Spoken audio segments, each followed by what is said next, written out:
Second organisational objective है हमारा profit. Profit का मतलब क्या होता है, जैसे कि जब हमें हमेशा कैसा प्रॉफिट अर्न करना चाहिए, सफिशिएंट प्रॉफिट अर्न करना चाहिए। यानी कि if we want to success in the organisation then we want to earn the sufficient profit, not the maximum profit. For example, जैसे हम कोई नई ऑर्गेनाइजेशन स्टार्ट करते हैं तो सबसे पहले कंपनी बहुत कम मार्जिन लेके चलती है। क्यों? क्योंकि कंपनी चाहती है कि धीरे धीरे उसको सक्सेस मिले, लोग उसके प्रोडक्ट के बारे में जाने, उसके एडवांटेज, उसकी डिसएडवांटेज, क्या फायदे क्या नुकसान है। ठीक है, जैसे जैसे लोगों को उस प्रोडक्ट का इंपॉर्टेंस पता चलने लगता है, कंपनी क्या करती जाती है, अपना प्रॉफिट मार्जिन बढ़ाती हुई चली जाती है। क्यों? क्योंकि उसकी गुडविल इंक्रीज होती चली जाती है, और जैसे जैसे किसी कंपनी की गुडविल इंक्रीज होती चली जाती है, कंपनी क्या करती है, अपना प्रॉफिट मार्जिन इंक्रीज करने लग जाती है। फॉर एग्जांपल, जैसे आज हम देख रहे हैं एप्पल कंपनी है, ठीक है, एप्पल कंपनी का तुम कोई भी प्रोडक्ट ले लो, हर प्रोडक्ट कॉस्टली आता है। क्यों आता है? क्योंकि एप्पल कंपनी ने अपनी मार्केट में गुडविल बनाई हुई है, ठीक है, और उस गुडविल का फायदा उठाकर वो क्या कर रही है, प्रॉफिट कमा रही है। समझ में आया? जैसे कि लोग क्या होता है कि कम सामान लेना पसंद करते हैं लेकिन अच्छी क्वालिटी का सामान लेना पसंद करते हैं, लेकिन वो अच्छी क्वालिटी कब बनती है, जब हमारी मार्केट में गुडविल बनती है। क्लियर? तो सबसे पहले हम क्या करते हैं, मार्केट में सर्वाइव करते हैं, और जैसे जैसे हम सर्वाइव करने लग जाते हैं वैसे वैसे हम किस पे अपना कंसंट्रेशन करने लग जाते हैं, प्रॉफिट पे कंसंट्रेट करने लग जाते हैं। क्लियर? और जैसे जैसे हमको प्रॉफिट होता चला जाता है, हमारी कंपनी क्या करती हुई चली जाती है, growth. Are you know the growth? Growth का मतलब पता है? ग्रोथ का मतलब होता है अपने बिजनेस को बढ़ाना। जैसे भाई कॉमन सी बात है, आज मैंने कोई अपना बिजनेस खोला, ठीक है, बिजनेस खोला, पहले मैं क्या चाहूंगा कि मेरा बिजनेस मार्केट में सर्वाइव करे। जैसे जैसे मेरा बिजनेस मार्केट में सर्वाइव करेगा, मैं क्या अर्न करने लग जाऊंगा, प्रॉफिट अर्न करने लग जाऊंगा, और जैसे ही मैं प्रॉफिट अर्न करने लगूंगा, मेरी कंपनी क्या करने लग जाएगी, ग्रोथ। क्योंकि जो ग्रोथ होती है वो किस पे डिपेंड करती है, हमारे प्रॉफिट पे डिपेंड करती है। क्लियर? क्यों? क्योंकि यदि हमको प्रॉफिट ही नहीं होगा तो हमारी कंपनी ग्रोथ कहां से करेगी? कॉमन सी बात है, ग्रोथ हमारी कंपनी कब करेगी, जब हमारी कंपनी को क्या होगा, प्रॉफिट होगा। अब एक क्वेश्चन उठता है, हमें कैसे पता चलेगा भाई हमारी कंपनी ग्रोथ कर रही है या नहीं कर रही? ठीक है, अब हम कैसे पता लगा सकते हैं कि हमारी कंपनी ग्रोथ कर रही है? जैसे increase in the number of employ, increase in number of employees. जैसे मैंने बिजनेस स्टार्ट किया, आज मेरी दुकान पे एक नौकर काम कर रहा है, मैंने देखा कि एक साल बाद मुझे एक और नौकर की जरूरत पड़ गई, एक और एम्प्लॉय की जरूरत पड़ गई, तो कॉमन सी बात है, मुझे लगेगा मेरा बिजनेस क्या हो रहा है, एक्सपेंड हो रहा है, बढ़ रहा है। तो और किससे पता लगा सकते हैं, यदि हमारे नंबर ऑफ प्रोडक्ट्स इंक्रीज हो रहे हैं। तो आज मैंने बिजनेस में, आज मैं 2 सामान बेचता था, एक साल बाद मैं 4 सामान बेच रहा हूँ, उसके बाद मैं 8 सामान बेच रहा हूँ। तो जैसे जैसे हमारे नंबर ऑफ प्रोडक्ट्स इंक्रीज होते जाते हैं, हमें पता चलने लग जाता है कि हमारी फर्म क्या कर रही है, ग्रोथ कर रही है। और कैसे पता लगा सकते हो भाई कि तुम, हमारी फर्म ग्रोथ कर रही है और हमारा प्रॉफिट इंक्रीज होने लग जाए? पहली साल हमने बिजनेस किया, हमने केवल 1 लाख रुपए प्रॉफिट कमाया, दूसरी साल हमने बिजनेस किया 1.5 लाख रुपए प्रॉफिट कमाया। हमारा प्रॉफिट जैसे जैसे इंक्रीज होता जा रहा है, हमें पता चलता जा रहा है कि हमारी फर्म क्या कर रही है, ग्रोथ कर रही है। और कैसे पता चलेगा, सेल्स। जैसे जैसे हमारी सेल बढ़ती है, हमें पता चलने लग जाता है कि हमारी फर्म किस चीज क्या है, ग्रोथ कर रही है। समझ में आ गया? तो इन सब से हम पता लगा सकते हैं कि हमारी फर्म ग्रोथ कर रही है। Increase in the number of employees, increase in the number of products, increase in the profit and increase in the sales. ये सारी चीजें जब जब इंक्रीज होने लग जाती है तो हमें पता चलने लग जाता है कि हमारी फर्म ग्रोथ कर रही है। तो हमारे mainly there are 3 organisational objective. आइए हम दोबारा से इनका रिवीजन करते हैं। ऑर्गेनाइजेशनल ऑब्जेक्टिव का मतलब होता है, it means those objectives which are related to the organisation, and mainly there are 3 objectives of an organisational: survival, profit and growth. Survival का मतलब होता है जीवित रहना।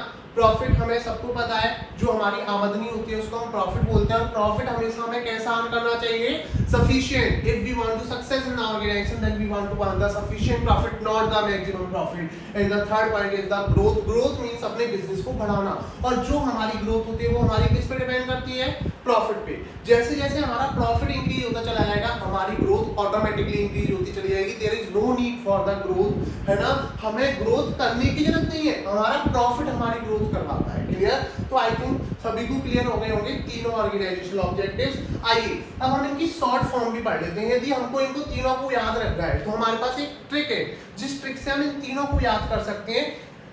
इसकी सबसे अच्छी ट्रिक है जीपीएस। हमने सुना होगा जीपीएस का मतलब, और इन जीपीएस से हमें तीनों हो गए, G for growth, P for profit and S for survival. Clear? तो हमने जीपीएस से देखा, तीनों हमें ऑर्गेनाइजेशनल ऑब्जेक्टिव्स याद हो गए, केवल हमको एक वर्ड याद रखना है, जीपीएस। एंड जीपीएस हमारे तीनों ऑर्गेनाइजेशनल ऑब्जेक्टिव्स को क्लियर कर रहा है, सर्वाइवल, प्रॉफिट एंड ग्रोथ। आइए, पहला क्लियर हुआ सबको। अब हम अपने एक सेकंड फीचर्स पे चलते हैं, सेकंड ऑब्जेक्टिव पे चलते हैं। पहला ऑब्जेक्टिव हमारा कंप्लीट हो गया, ऑब्जेक्टिव ऑफ मैनेजमेंट का पहला ऑब्जेक्टिव क्लियर हो गया हमारा, ऑर्गेनाइजेशनल ऑब्जेक्टिव। सेकंड ऑब्जेक्टिव है सोशल ऑब्जेक्टिव। सोशल का मतलब क्या होता है? सामाजिक, और ऑब्जेक्टिव का मतलब क्या होता है? उद्देश्य। Social objective means those objectives which are related to the society. सबको पता है हमारा जो बिजनेस होता है या कोई भी बिजनेसमैन होता है वो सोसाइटी, समाज के अंदर वर्क करता है नहीं करता है? तो हम बिजनेस की भी जिम्मेदारी होती है कि वो सोसाइटी के लिए कुछ करे।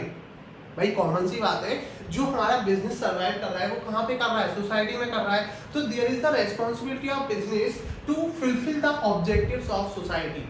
आइए अब हम पता लगाते हैं कि हमारा जो बिजनेस है वो सोसाइटी के ऑब्जेक्टिव्स को कैसे फुलफिल कर सकता है। पहला, क्वालिटी प्रोडक्ट। हम अपनी सोसाइटी को अच्छी क्वालिटी के प्रोडक्ट प्रोवाइड करें, उनको कोई भी हार्मफुल प्रोडक्ट प्रोवाइड नहीं करें। यदि हमें लग रहा है कि कोई प्रोडक्ट खराब है, एक्सपायर हो चुका है, तो हमें अपनी सोसाइटी को उसको प्रोवाइड नहीं करना चाहिए। सेकंड है हमारा फेयर प्राइसेस। हमें हमेशा सही पैसा लेना चाहिए, कभी भी किसी से हमें ज्यादा पैसा नहीं लेना चाहिए। फेयर प्राइसेस का मतलब होता है जो जायज रेट है उस रेट से हमें अपने सामान को बेचना चाहिए। तीसरा होता है स्कूल्स ओपन करवा सकते हैं हम सोसाइटी के लिए, हॉस्पिटल ओपन करवा सकते हैं, और भी बहुत सारी चीजें हम दे सकते हैं। जैसे कि फॉर एग्जांपल एक जिंदल फैक्ट्री है, जिंदल फैक्ट्री में जितनी भी लेबर काम करती है उन सभी के बच्चे जिंदल स्कूल में फ्री ऑफ कॉस्ट पढ़ते हैं। ठीक है, तो उन्होंने उनको एक अपॉर्चुनिटी प्रोवाइड कर रखी है अपने एम्प्लॉयज को। ऐसे ही हम भी कर सकते हैं, स्कूल्स खुलवा दिया हमने, कोई हॉस्पिटल खुलवा दिया। और क्या सोशल ऑब्जेक्टिव कर सकते हैं? Employment opportunities. एम्प्लॉयमेंट का मतलब क्या होता है? रोजगार, और अपॉर्चुनिटी का मतलब होता है मौका, रोजगार के मौके देना। ठीक है, रोजगार के मौके, जैसे हम जिस सोसाइटी में वर्क कर रहे हैं उस सोसाइटी के लोगों को हम क्या दे सकते हैं? रोजगार का मौका दे सकते हैं। समझ में आया सभी को? आई थिंक सब लोगों को ये चारों समझ में आए होंगे। Qualitative product, fair prices, schools and hospitals open कराना, और हमारा क्या था? एम्प्लॉयमेंट अपॉर्चुनिटी प्रोवाइड कराना। ठीक है, और हम क्या कर सकते हैं? हमें टैक्स पेमेंट करना चाहिए, जो हमारी गवर्नमेंट है उसको हमें ऑनेस्टी के साथ में, ईमानदारी के साथ में क्या करना चाहिए?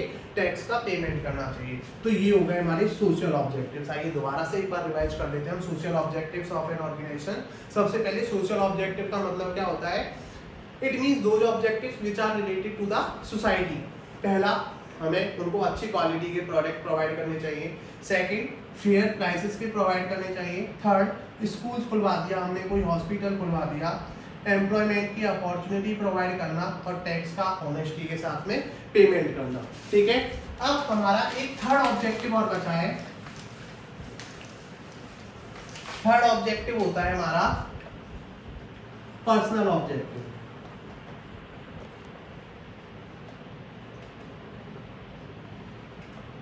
पर्सनल ऑब्जेक्टिव का मतलब क्या होता है? It means those objectives which are related to the employ. ऐसे ऑब्जेक्टिव्स जो हमारे एम्प्लॉय से रिलेट करते हैं उसको हम क्या बोलते हैं? पर्सनल ऑब्जेक्टिव्स बोलते हैं। यानी कि it means those objectives which are related to the employ. अब इनको हम कैसे फुलफिल कर सकते हैं?